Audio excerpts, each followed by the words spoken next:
এখানে আসার সময় একটা ব্লান্ডার হয়ে গেছিল।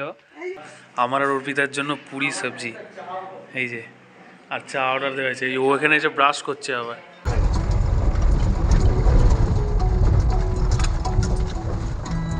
হাত ধুয়েছি জল দিয়ে, হাত মনে হয় জমে রয়েছে, এতটা ঠান্ডা। দুই মায়ের জন্য অর্ডার দিয়েছি আলুর পরোটা, আর আমার আর অর্পিতার জন্য অর্ডার দিয়েছি পুরি সবজি। দেখি খেয়ে কিরকম। খাবার চলে এসছে। এটা হচ্ছে আলুর পরোটা, ছোটো মার জন্য আলুর পরোটা, আমার আর অর্পিতার জন্য পুরি সবজি, এই যে, আর চা অর্ডার দেওয়া হয়েছে। ও এখানে এসে ব্রাশ করছে আবার। প্রায় হয়ে গেছিলো, কিন্তু পাহাড়ে এসছি, কিন্তু মোমো খাবো না, তা না হলে হয়। এই জন্য 1 প্লেট মোমোর অর্ডার করলাম, চিকেন স্টিম মোমোর অর্ডার করলাম। খেয়ে দেখবো কীরকম।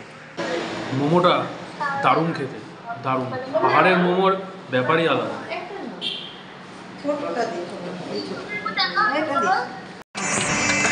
Good morning. আজকে 12ই ডিসেম্বর 2023। তো আমরা এখন ইচ্ছেগাঁওর উদ্দেশ্যে রওনা দিলাম। আমরা সবাই, আমাদের ড্রাইভার দাদা বললো মোটামুটি যেতে 4 ঘন্টা মতো লাগবে। তো আমাদের সবই কমপ্লিট, ব্রেকফাস্ট করাও কমপ্লিট।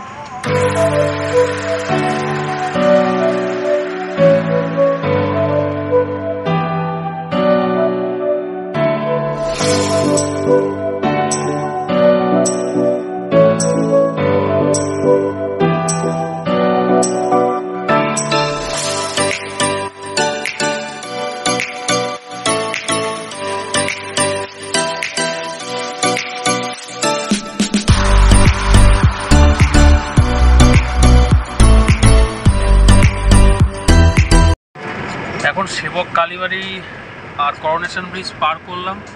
টেম্পারেচার এখন মোটামুটি নর্মালি আছে, গরম লাগছে জ্যাকেটটা পরে। আস্তে আস্তে যত উপরে উঠবো হয়তো টেম্পারেচার চেঞ্জ হবে। ড্রাইভার দাদার কথায় জানতে পারলাম যে তিস্তা যে তার ভয়ঙ্কর তাণ্ডব চালিয়েছিল, তার সব থেকে বেশি প্রভাব এই জায়গাতেই পড়েছিল।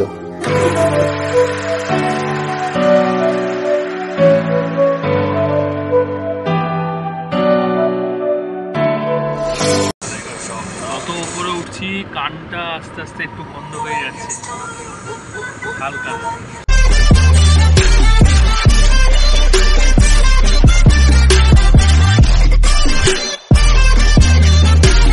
এখন আমরা কালিম্পং বাজারের মধ্যে দিয়ে, মানে মার্কেটের মধ্যে দিয়ে এখন পাস করছি।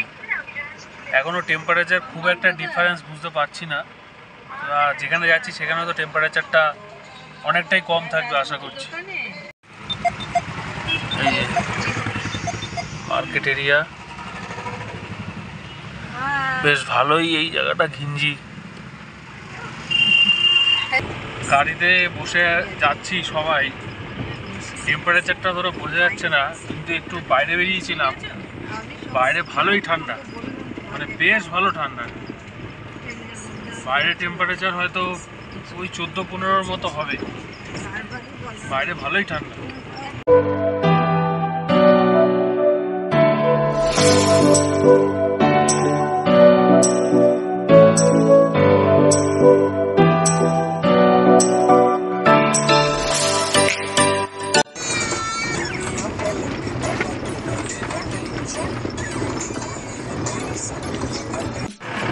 আমরা আমাদের হোমস্টেতে প্রায় চলেই এসেছি। লাস্ট ওই মোটামুটি 20 মিনিট, 15-20 মিনিট ইচ্ছেগাঁও আসার লাস্ট 15-20 মিনিট রাস্তাটা একটু খারাপ, যেহেতু ফরেস্ট এরিয়ার মধ্যে। তোমরা বুঝতেই পারছো, এই দেখো ভিডিও করছি, ফোনটা খুবই কাঁপছে। এর থেকেই বোঝা যাচ্ছে যে রাস্তার কি অবস্থা। এখানে আসার সময় একটা ব্লান্ডার হয়ে গেছিল। সেটা হচ্ছে আমাদের অ্যাকচুয়ালি ইচ্ছেগাঁওতে আসার কথা, তো আমাদের ড্রাইভার ভুল করে আমাদের শিলারিগাঁওতে নিয়ে গেছিলো। তো শিলারিগাঁওতে তো আমাদের আগেরবার ঘোরা, এবার আমি গিয়ে তো বুঝতে পেরেছি যে এটা শিলারিগাঁও। এবার ওনারও ভুল হয়ে গেছে একটা, কারণ অ্যাকচুয়ালি আবার সেই ঘুরে, নাহলে অনেক আগেই ঢুকে যেতাম আমাদের হোমস্টেতে। আর যথেষ্ট, মানে অনেকটা উঁচুতে। আর হোমস্টেটা তোমাদের আমি দেখাচ্ছি কীরকম। হোমস্টেটা অসাধারণ, আর আশেপাশটা তো দারুণ দারুণ, মানে বলে বোঝানো যাবে না, এত সুন্দর। আর এত সুন্দর, মানে এখানকার যে ভিউ, মাইন্ড ব্লোয়িং ভিউ। এটা হচ্ছে আমাদের হোমস্টে থেকে ভিউ।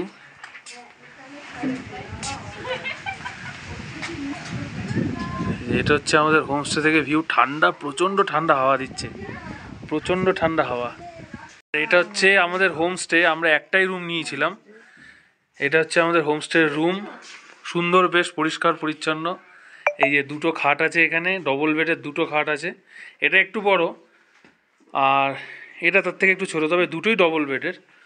রুম বেশ সুন্দর। এখানে একটা টেবিল আছে আর এখানে সুন্দর একটা ডিজাইন করে রেখেছে, আর মোটামুটি পরিষ্কার। এখানে একটা মিরার আছে, মিরারটা তো দারুণ। আর বাথরুমটাও খুব সুন্দর। বাথরুমে বললো গিজারটা নেই, কারণ বললো যে এখানে নাকি গিজার অ্যালাউ নেই। খুব ওয়েস্টার্ন আছে আর এমনি সব ওকে। বাথরুম একদম পরিষ্কার। এই হোমস্টেটার নাম হচ্ছে মেরিগোল্ড হোমস্টে। আর আমরা রয়েছি মেরিগোল্ড হোমস্টের একদম টপ ফ্লোরে। এটা 3 তলা, আমরা একদম টপ ফ্লোরে রয়েছি। আর এখান থেকে ভিউটা অসাধারণ ভিউ। আর তোমরা নিশ্চয়ই বুঝতে পারছো হাওয়াটাও দিচ্ছে কীরকম। আমরা একটু উপরেই রয়েছি, বেশ ভালো।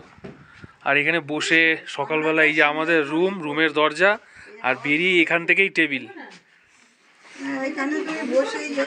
এই টেবিলে বসে এবার সকালবেলা চা ব্রেকফাস্ট করো এই টেবিলে বসে।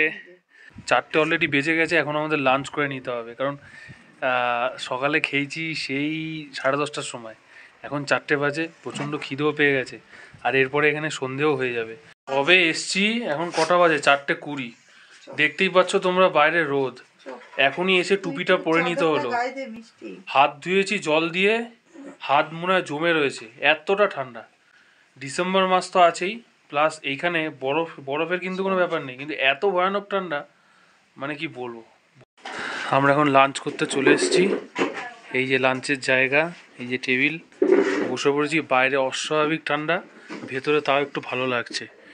সুন্দর, বেশ সাজানো গোছানো গোছ গাছ। এই যে সবার অবস্থা এখন এরকম। জলের কেতলি, কি সুন্দর, এটাও দারুণ। আর এইখানে ওনাদের কি সুন্দর করে সাজানো এটা। এখানে লাঞ্চে দিয়েছে বাঁধাকপির একটা তরকারি, আলু পেঁয়াজের একটা তরকারি, পাঁপড়, ডাল, ভাত, শশা আর ডিমের ঝোল, ডিম কষা। এটা গরম গরম আছে, এটাকে খেয়ে নিই। খাবারের টেস্ট কেমন? অসাধারণ, একদম গরম গরম স্লিমড রাইস, শাকা পাঁপড়, ডিম কারি, লঙ্কার গুঁড়ো দিয়ে মাখা আলুর চোখা, আর এটা স্কোয়াশের সবজি, দারুণ দারুণ। আর ডাল, গরম গরম ডাল। তোমাদের কেমন লাগছে? খুব ভালো হয়েছে।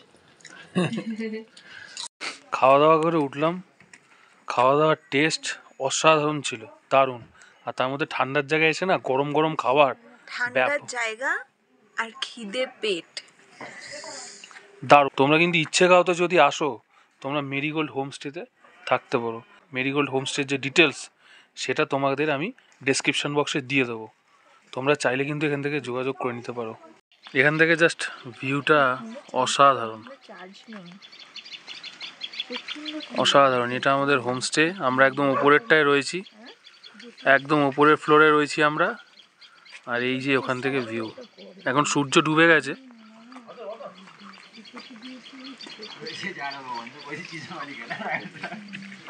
হোমস্টের আশেপাশটা হচ্ছে এইরকম। এটা হচ্ছে এদের রান্নাঘর, যেখানে আমরা খেলাম।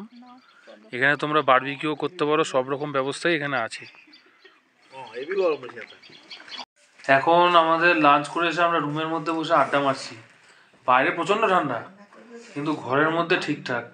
স্নান টান তো কিছু করাও হয়নি আজকে কারোর, আর আজকে স্নান করার সাহসও পাচ্ছি না কেউ, এতটাই ঠান্ডা এখানে।